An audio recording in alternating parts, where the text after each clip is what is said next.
वाह, क्या थाली सजाई है। थाली में खाने की चीजें जैसे राजमा, छोले, चना और कॉर्न भी है, पर आज इनका यूज खाने के लिए नहीं, कुछ समझने के लिए होगा। चलिए देखते हैं। ये क्या है मम्मा? ये नीचे दिखने वाली तीनों चीजों को ध्यान से देखो। सबसे पहले है वाटर, जो 2 हाइड्रोजन और 1 ऑक्सीजन से बना है। फिर आता है वॉशिंग सोडा, जो 2 सोडियम, 1 कार्बन और 3 ऑक्सीजन से मिलकर बना है। और लास्ट में आता है कार्बन डाइऑक्साइड, जो 1 कार्बन और 2 ऑक्सीजन से मिलकर बना है। तो अब समझने वाली बात यह है कि जब हम बेकिंग सोडा को गर्म करते हैं तो वो टूट जाता है और उसके चारों एलिमेंट्स अलग हो जाते हैं।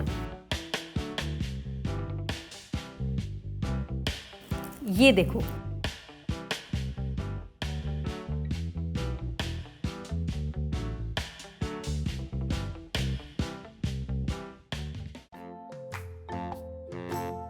सोडियम, हाइड्रोजन, कार्बन और ये ऑक्सीजन।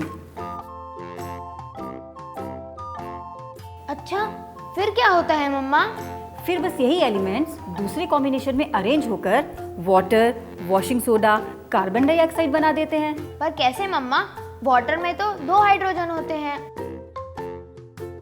जबकि बेकिंग सोडा को ब्रेक करने पर 1 ही हाइड्रोजन मिला है।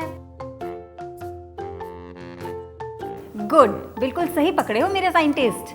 वाटर बनाने के लिए 1 हाइड्रोजन काफी नहीं है, तो हम 1 नहीं 2 बेकिंग पाउडर को तोड़ेंगे और देखेंगे कि क्या होता है।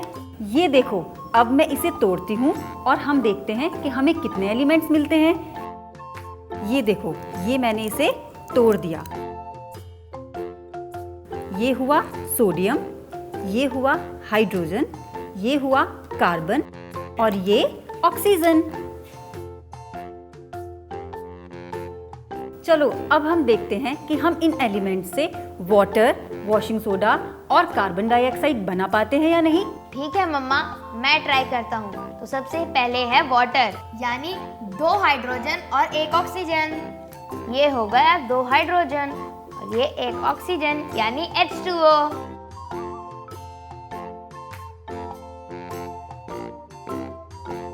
गुड, अब बचे हुए एलिमेंट से बाकी की चीजें बनाओ। वॉशिंग सोडा के लिए चाहिए हमें 2 सोडियम, 1 कार्बन और 3 ऑक्सीजन। ये रहे 2 सोडियम, 1 कार्बन और 3 ऑक्सीजन, तो ये मिलकर बन गए Na2CO3।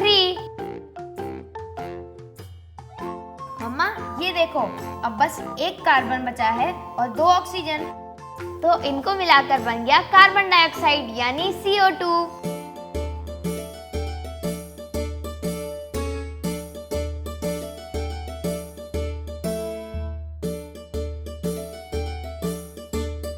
तो इससे क्या समझे? यही कि जब हम बेकिंग सोडा को गर्म करते हैं तो बेकिंग सोडा के 2 पार्ट्स एलिमेंट्स में ब्रेक हो जाते हैं और फिर वही एलिमेंट्स नए नए कॉम्बिनेशंस बनाकर वाटर, वॉशिंग सोडा और कार्बन डाइऑक्साइड बना देते हैं। गुड, इसी बात पर मैं बेकिंग सोडा के आगे 2 लगा देती हूँ और ये बन गया 2NaHCO3। कमाल है ना, जिस भेद को जानने में इंसानों को हजारों साल लग गए, वही भेद अब कितनी आसानी से राजमा, छोले वगैरह के दानों से समझा जा सकता है। Madam Curious, Madam Curious is here. अच्छा, तो बेकिंग सोडा को हीट करने पर उसके एलिमेंट्स के कॉम्बिनेशंस टूट जाते हैं और वो एलिमेंट्स नए कॉम्बिनेशंस बना लेते हैं, पानी, कार्बन डाइऑक्साइड और वॉशिंग सोडा। लेकिन दोस्तों, जैसे कि हमने अभी देखा, ये सब होने के लिए हमें बेकिंग सोडा के 2 पार्ट्स चाहिए होते हैं। आखिर इन 2 पार्ट्स का मतलब क्या है? और इस चम्मच में जो बेकिंग सोडा है, इसे मैं 1 पार्ट मानूं या 2 पार्ट्स? जानने के लिए आपको हमारी आगे आने वाली कॉन्सेप्ट फिल्म्स जरूर देखनी चाहिए।